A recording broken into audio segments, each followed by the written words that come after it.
Well, in stark contrast to South Africa's improving press freedoms, Turkey is now among the worst-ranked countries. President Recep Tayyip Erdogan has clamped down on journalists, with authorities recently arresting all those who film anti-government protests. These images have made headlines around the world.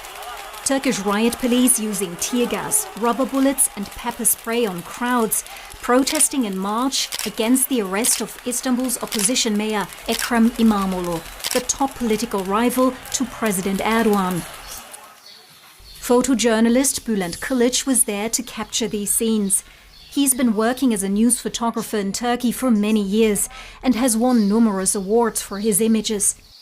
But this time, they landed him in jail. One morning at 6 a.m., someone banged loudly on my door. I jumped out of bed and shouted, "Who is it?" "Police," they said, "open up."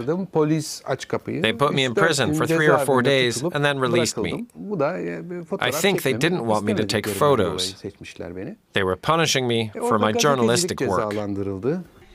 Kılıç was let go, but put on trial together with hundreds of protesters. He and 7 other Turkish journalists now face up to 3 years in jail after state prosecutors accuse them of participating in unauthorized demonstrations. Mark Lowen, a correspondent for the BBC, was detained and deported after covering the anti-government protests in Istanbul. Turkish authorities have also blocked hundreds of social media accounts and imposed heavy fines and broadcasting bans on several TV stations over their coverage. Turkey has reached a new low in terms of free speech and press freedom. Freedom of expression is exclusively reserved for those close to the government. As soon as independent or opposition voices exercise their right to free speech, they face judicial harassment and arrest. An overwhelming majority of Turkish media outlets are directly or indirectly controlled by President Erdogan and his ruling AKP, media rights organizations say. They have regularly described Turkey as one of the world's worst jailers of journalists and accuse Erdogan's government of undermining press freedom and media pluralism. Photographer Bülent Kılıç agrees. He recently had to appear before an Istanbul court, where he must prove that he was at the street protests as a journalist.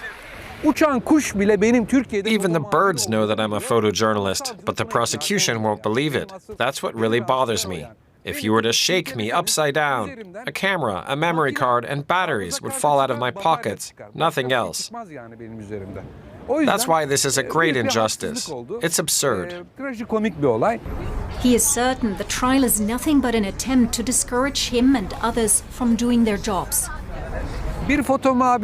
By going after one photojournalist, you intimidate 1,000. By arresting one TV reporter, you scare 1,000 more. That's the goal.